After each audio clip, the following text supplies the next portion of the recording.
Hola amigos, ¿qué tal? Stuart here from Spain Speaks with an update video today. We'll have a bit of a chat about what's going on here in Spain, and I'll answer a couple of questions that were posed in the comment section about the current political situation here in Spain. So let's go. Now I'm on my way to get a few things done. I have to get some food for the dog. I'm going to go to an industrial area not far from here, try and get some food, or at least see what the prices are for that food. And then I have to go to Media Market and pick up a few things that I have bought over the weekend. For example, a heater, because the temperatures are getting quite cold and the price of gas at the moment, as we know, quite expensive. So those are the two things that I'm going to do now. Now, a bit overcast today. The sun is not shining, or at least it's trying to peek through the clouds. Comment from somebody yesterday saying that they arrived in Spain and were greeted by tapas and rain. Unfortunately, we can't always be guaranteed good weather in this country. The sun does shine the majority of the time here in Madrid, as you know, and if you go to a place like the Canaries and it's raining, that's a bit of bad luck, of course, but hopefully, as I said yesterday, it will clear up and won't affect too much people's holidays. So, the question that was posed, somebody said that they're a bit worried about the rise of Vox here in the political landscape, or on the political landscape here in Spain, especially with a couple of things that have happened in Madrid recently regarding gay rights and other general things that are happening around the country, and Vox, of course, is very vocal. Now, I'm not going to say where Vox is on the political scale. I think most people know where Vox is. They sit to the right of politics in this country, a very conservative political party. In fact, you could probably say that they are ultra-conservative, and that obviously influences the decisions that they make or propose as far as politics are concerned in this country. And according to the polls, they are growing in popularity. If you read polls from a newspaper like El País, which is a left-wing poll, they're growing. They could get anywhere between 5 and 11 seats more in the next general election. And if you look at a poll from a newspaper, for example, El Mundo, which is centre-right politics in this country, it's about the same. Okay, so both of those polls saying that the political party Vox is rising at a national level. Now, I'll just go through politics over the last few decades in this country to give you a bit of an idea of where a party like Vox comes from. When I first came to Spain back in the 90s, I think it was, Spain was a fairly simple country to understand politically. There were two main political parties, the Partido Popular Party and the PSOE Party, and they dominated politics in this country at both a national and a regional level, except in the areas of Catalonia and the Basque Country, where there were nationalist parties there, or local parties, let's say, that had a big percentage of the vote. And they also influenced politics at a national level as well. So if you go back to the 2000 elections in this country, there were 5 prominent political parties, the two that I mentioned before, the PP and the PSOE, and another political party called Izquierda Unida. So those were the 3 main countrywide parties. And then the other parties, what happened was the system was set up so that the parties in Catalonia, for example, the CIU party, and another political party in the Basque Country, the PNV, also dominated politics in those areas, and also at a national level influencing politics as well. But that was basically it. There wasn't a lot of choice, let's say, as far as voting was concerned. Not like it is now, where you've got the rise of these other political parties, for example, Podemos, and the one that I'm going to talk about, Vox. Now, I'm on the Valencia highway today. The traffic, as you can see, not too bad, not too heavy. But basically what happened was that After the 2008 financial crisis in this country, the SH1T really hit the fan politically, and it changed the whole political spectrum in this country. And that's why we have such a divided political scene nowadays, not only in the more independent areas of Spain, which has also seen a split, but also at a national level as well, with those political parties that I mentioned before, Vox and Podemos. Podemos is losing popularity and Vox is gaining popularity. And there was another political party as well called the Citizens Party, which was also quite prominent there for a while, but they have seen their vote drop in recent times as well, because they're a little bit wishy-washy when it comes to politics. People like strong decisions, strong leadership, and that's why I think the Citizens Party has all but disappeared at a national level. We'll see in the next general elections what the real situation is there, but if you look at some of the other elections in recent times, you can see what the trend is regarding that political party. So Vox, why are they becoming more and more popular? Now, I'll just clarify that they're not at a stage where they can govern the country on their own, okay? They're not that popular. The two main political parties still are the most voted parties in this country, the PP and the PSOE, okay?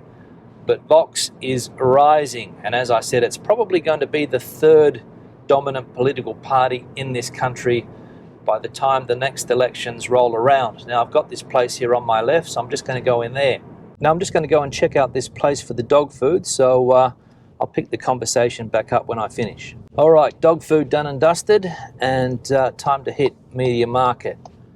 Now, I'll pick up the conversation from where I left off. I was talking about Vox and why they are growing in popularity. Now, as I said at the beginning of the conversation, Vox is an ultra-conservative party, a nationalist party that wants to change a lot of the current things here in Spain, or they want to go back to the old days when they thought Spain was at its best. For some people that was centuries ago, and for some people it was about 40 or 50 years ago. And this is the thing. Why did Vox come about? Well, the Partido Popular, according to hardline Vox supporters, moved too close to the centre, therefore causing a split. So, for example, the leader of Vox, Santiago Abascal, was associated for years with the Partido Popular. Esperanza Aguirre, I think he worked for. And other founding members of Vox also came from the Partido Popular. So they're the hardline, right-wing, ultra-conservative side of politics in this country. And as I said, ever since 2008, things have been a little bit rocky in this country, especially when it comes to the economy. And that's why these parties have grown in popularity. So what does Vox stand for? Well, basically, they have a series of policies, and they range from anti-immigration, pro-family. They want to centralize Spain. They want to get rid of the decentralizing process that the country is going through. For example, the autonomous communities. They're not in favor of the autonomous communities. They want to bring everything central again, like it was during the dictatorship, a central state. And in recent times, they've jumped on the anti-vaccine wagon, and they've also jumped on the anti-lockdown bandwagon when we had a lockdown here in 2020. So that is what they've been doing over the last few years. I'll just get back on the highway here if I can. Thank you very much. But one of the main reasons they have grown in popularity over the last 5 or 6 years or so is because of the Catalan independence situation. As we know, Catalonia back in 2016, 2017 tried to separate with a referendum which is either illegal or legal, depending on who you speak to, of course. And that's the general consensus, that Vox has been able to grow in popularity over that time because they've taken a very pro-Spain position, talking to people around the country that also feel that way. They don't want Catalonia to separate. Catalonia separating would be a tragedy for the country, of course, And they've really jumped on that anti-Catalan sentiment and been able to pick up votes. They've also picked up votes in areas where there's high immigration, for example, in places like Almeria, down there in Andalusia, Murcia as well, because they have that put Spain first ideology. And therefore, illegal immigrants don't fit into the way this country works, and they want to stop immigrants coming from Africa, the Middle East, for example. Because as I said, their argument is that they take jobs away from local people, which is a fairly common cry with right-wing groups around Europe. And another thing they call for is equality in Spain for all Spaniards at all levels, and that also plays on that Catalonian debate and the fact that, for example, you don't get the same education in Catalonia as you would get in a place like Madrid when it comes to language, for example. So they also play on that debate as well. And one thing that caught my attention when I was reading their agenda was how often the term globalist agenda came up in that document. I think it was about 20 times they mentioned the word globalist agenda. And they're saying that is behind a lot of the problems here in Spain today. Now, I'm sure a lot of people watching this video will agree with that, because I've read the comments over the years here, and a lot of people seem to take that line, and that's what Vox is also pushing, this anti-globalist agenda, because that is apparently what is destroying Spain. Now, you can agree with that or not. I don't particularly agree with that, but of course Vox does.